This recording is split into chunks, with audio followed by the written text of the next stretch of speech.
Hello and good afternoon, all of you. Welcome to Alpha IS Academy and welcome to our previous year model answer writing series. Basically, the aim of this series is to make you think and we are giving the answer to a question in one form. इसके अलावा हज़ार और forms हो सकती हैं इस answer को लिखने की, आपकी मर्ज़ी है आप कैसे लिखें।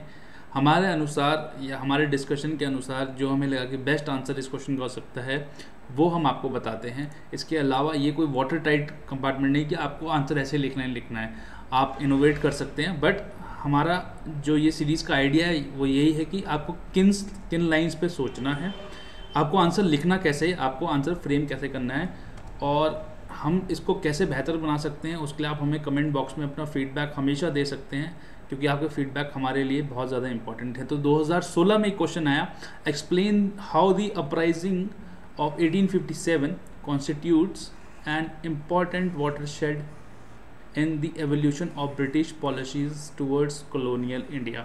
32nd रूल क्वेश्चन समझिए। 1857 में क्रांति हुई, उसके बाद ब्रिटिश पॉलिसीज़ में चेंज आया। तो बेसिकली इस आंसर में आपको लिखना है कि पहले क्या होता था, उसके बाद चेंज क्या आया, तो वो कॉन्ट्रास्ट दिखाना है और चेंज आके ब्रिटिश को कैसे बेनिफिट हुआ उन पॉलिसीज़ का वो आपको बताना है बस। क्योंकि 7 मिनट में आप इतना ही लिख पाएंगे, आप बहुत कुछ नहीं लिख सकते। ज़्यादा इमोशनल नहीं होना है हमें। कुछ क्वेश्चन देख के बच्चे ज़्यादा इमोशनल हो जाते हैं, अरे 1857 भैया पेल देंगे, सारा आता है, सारा नहीं लिखना है। वहाँ पे लिमिटेड टाइम में लिमिटेड स्पेस है, लिमिटेड आपको जो क्वेश्चन की डिमांड है उसको एड्रेस करना है, उसके अलावा नहीं लिखना है। तो इंट्रोडक्शन में आप बेसिकली अपराइजिंग ऑफ 1857 के बारे में बता देंगे। बॉडी में आप क्या करेंगे कि बेसिकली कॉन्ट्रास्ट दिखाएंगे, एक कॉन्ट्रास्ट दिखाएंगे कि कैसे पॉलिसी चेंज हुआ। कंक्लूजन में आप लिख सकते हैं कि ब्रिटिश पॉलिसीज ने कैसे इंडिया को इम्पैक्ट किया। तो बेसिकली जो रिवोल्ट था it was a kind of first expression organise resistance against the British East India Company. अभी बड़ा डिबेटेबल है, देखो डिबेट में अपन लोगों को नहीं पढ़ना। देखो यूपीएससी में एक चीज़ याद रखना, डिबेट में कभी मत पढ़िएगा, चुपचाप अपने जाइएगा, फोकस होकर तैयारी करिएगा। होता है वेल एंड गुड, नहीं होता सिलेक्शन उससे ही बढ़िया। लाइफ में बहुत कुछ है करने के लिए, तो डिबेट में नहीं पढ़ना है, बस बोला जाता है तो लिख देना है कि हाँ इट वॉज या one of its kind of its first resistance था ब्रिटिश ईस्ट इंडिया कंपनी पे, ठीक है। और ये जो रिवोल्ट था एज अ सिपाही रिवोल्ट स्टार्ट हुआ था, बट ये बाद में इसमें पार्टिसिपेशन ऑफ मासेज हो गया। अब इस पर भी बहुत लोग डिबेट करने लगेंगे, नहीं मासेज नहीं था, बहुत सारे जो एरियाज थे वो पार्टिसिपेट नहीं किया था, ठीक है, वो बस बात आपकी सब ठीक है। बट देन एक जो लार्ज चंक था मासेज का उसने पार्टिसिपेट किया था इस रिवोल्ट में। नाउ अब ये क्यों वाटरशेड माना जाता है, तो क्या क्या चेंजेस हुए भैया। एक तो सबसे पहले तो ट्रांसफ़र ऑफ पावर हो गया टू ब्रिटिश क्राउन। देखो एक एक्ट ऑफ पार्लियामेंट आया 1858 में, उसमें क्या किया गया, पहले ईस्ट इंडिया कंपनीज के पास बहुत सारी पावर थी। ब्रिटिश क्राउन ने बोला कि भैया तुम रहने दो, तुम्हारे बस का नहीं चलाना, हम खुद आके चला लेंगे। ईस्ट इंडिया कंपनी से ब्रिटिश क्राउन ने पावर ले ली। उन्होंने क्या किया, एक सेक्रेटरी ऑफ स्टेट बनाया जो कि एक ब्रिटिश पार्लियामेंट का मेम्बर था, और एक जो आपका लॉर्ड जो था उनको वाइसरॉय बना दिया गया, ठीक है, या गवर्नर जनरल जो था इंडिया का उसको वाइसरॉय बना दिया गया, ठीक है। एक तो ये हुआ transfer of power to British crown. Then termination of annexation policy. भाई जो एनेक्सेशन जो वो आपका डॉक्ट्रिन ऑफ लैब जैसी पॉलिसी जो थी उनकी कि अगर कोई नेचुरल हेयर नहीं होगा तो आपका जो साम्राज्य है वो ब्रिटिश के अंदर खुद ही मर्ज कर दिया जाएगा। तो भाई लोगों को इरिटेशन तो होगी ना। मैं बोलूँ कि आपका घर है और मैं आके बोलूँ कि नहीं तुम्हारा कोई लीगल हेयर नहीं है तो ये घर मेरा कल से मेरा है, तो गुस्सा तो आएगा ही ना। तो इसी गुस्से की वजह से कुछ राजाओं ने सपोर्ट किया था तो उन्होंने वो पॉलिसी को टर्मिनेट कर दिया। अच्छा पहले तो आप कॉज देखें रिवोल्ट के क्या क्या थे। एक तो इंक्रीज ऑफ ग्रीस कार्टेज, उसमें बोला गया कि पिग और काउ का फैट लगा होता है। जो वो एनफील्ड राइफल इंट्रोड्यूस हुई थी उस टाइम नहीं तो उसे बाइट करना पड़ता था, उसकी जो कार्टेज थी, तो उसमें बोला गया कि काउ एंड पिग का फैट था। तो majority of the Indian soldier either Muslims और हिंदूज, और जो दोनों ही ये जो है प्रोहिबिटेड थे उनके रिलीजन में। दैन डॉक्ट्रिन ऑफ लैप्स था, spreading of western civilisation, abolition of practices like sati and female infanticide. अब कुछ लोग बोलेंगे कि यार ये तो सही किया उन्होंने, इसमें गलत किया था। देखो आप किसी भी चीज़ को उसके कंटेक्स्ट में समझो, आप आज के अनुसार मत देखो। आज के अनुसार तो वाकई फीमेल इन्फेंटिसाइड और सती गलत थी, लेकिन आप अगर 1829 की बात करें या 1750 की बात करें तो उस समय सती एक कॉमन प्रथा थी या कॉमन फिनोमिना था। और सती जो है एक वहाँ उस टाइम एक लार्जली एक्सेप्टेबल प्रैक्टिस थी इन दी सोसाइटी, ठीक है। तो आप उस समय समझो, आज के टाइम पे कोई पूछेगा बिल्कुल गलत थी, इसको इसलिए राजा राम मोहन रॉय जी ने अबोलिश भी करवाया था। Then western methods of education था। Then they were heavy taxes on land. देखो लैंड पे जो टैक्स था ना वो throughout the history problem करता रहेगा, चाहे वो मिडिवल हिस्ट्री हो चाहे एंशियंट हिस्ट्री हो। तो कहीं भी कुछ प्रॉब्लम समझ में ना आ रहा हो तो हैवी टैक्सेस ऑन लैंड लिख देना। Then stringent method of revenue collection, मार पिटाई से, उठाई गिरी से, ये सब होता था।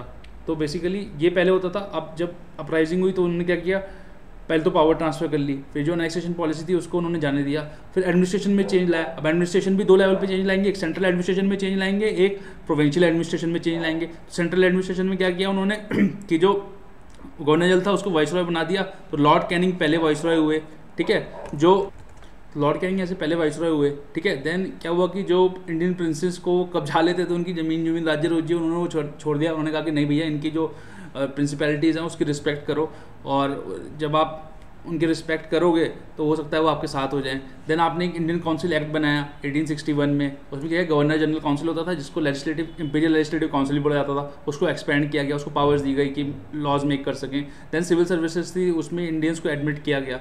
प्रोविंशियल एडमिनिस्ट्रेशन में क्या चेंज आया, बेसिकली प्रोविंसेस में डिवाइडेड था उस टाइम भारत, और उसमें से 3 प्रोविंसेस को प्रेसिडेंसी बोला जाता था। कौन कौन से थे, बंगाल, बॉम्बे एंड मद्रास, ठीक है। बंगाल, बॉम्बे एंड मद्रास को प्रेसिडेंसीज बोला जाता था। तो बेसिकली इन प्रेसिडेंसीज के लिए गवर्नर अपॉइंट किया गया, जिसके साथ एक एग्जीक्यूटिव काउंसिल था जिसमें कि 3 मेंबर थे, और वो उन एग्जीक्यूटिव काउंसिल के साथ मिलकर इन प्रेसिडेंसीज को चलाता था।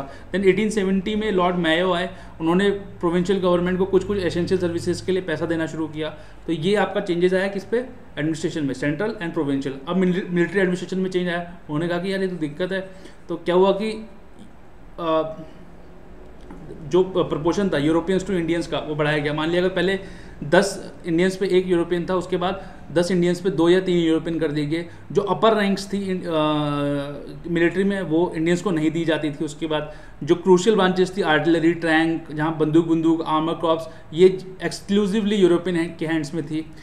जो लैंडलॉर्ड्स थे उनके प्रति उनका थोड़ा स्वभाव या क्या कह लीजिए एटीट्यूड में चेंज आया, क्योंकि अवध में बहुत आग लगी थी, इन्होंने बहुत ज़्यादा वहाँ पंगे कर रखे थे अवध में। तो वहाँ पे क्या किया कि मोस्ट ऑफ द लैंडलॉर्ड्स की इन्होंने लैंड रिस्टोर कर दी, ठीक है। देन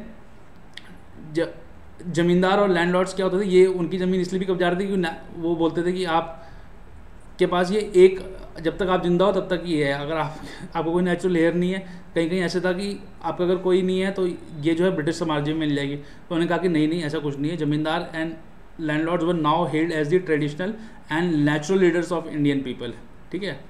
उन्होंने कहा कि आप लीडर भी हो और जो ज़मीन है आपकी आपके पास ही रहेगी, हम किसी प्रकार का कोई भी आपके लिए समस्या खड़ी नहीं करेंगे, या आपकी ज़मीन जो है किसी भी अनवांटेड तरीके से नहीं कब्जाई जाएगी, ठीक है।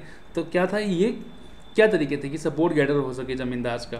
Then non interference in social issues, उन्हें लगा कि यार हमने ज़्यादा पंगेबाजी कर ली इनके साथ, हमने इनकी सती पे एवोल्यूशन कर दिया, फीमेल इन्फेंटिसाइड पे कर दिया। तो उन्हें लगा कि यार हमें, यार एक सोसाइटी है, हमें इनसे क्या लेना देना, हमारा तो इकोनॉमिक इंटरेस्ट है वो फुलफिल होना चाहिए। वो कैसे होगा कि जब इस देश में शांति रहेगी। देखो इकोनॉमिक प्रोस्पेक्ट्स के लिए पीसफुल इन्वायरमेंट बहुत ज़्यादा ज़रूरी है, ठीक है। आज मैं आप बात करो कि भाई जैसे यूक्रेन और रशिया में वॉर चल रहा है, ठीक है। अब क्या है कि वॉर चल रहा है, उसके चक्कर में उनकी इकोनॉमी देखो कितनी नीचे आ गई है। तो economic prospects demand peaceful environment, हमेशा याद रखना। तो ब्रिटिश क्या कहता है कि भाई कोई इंटरफेरेंस नहीं कर लेंगे, आपको जो करना है करो। उसके बाद उन्होंने डिवाइड एंड रूल पॉलिसी अपना ली। उन्होंने क्या किया कि मुस्लिम्स और हिंदू एक अलग अलग कम्युनिटी है, मुस्लिम्स को जो है यूज़ करो किसके, हिंदूज़ के खिलाफ, ठीक है। और आपस में इनमें एक डिवाइड पैदा करो ताकि जो प्रॉब्लम है या एकता है उसको टूटी जाए।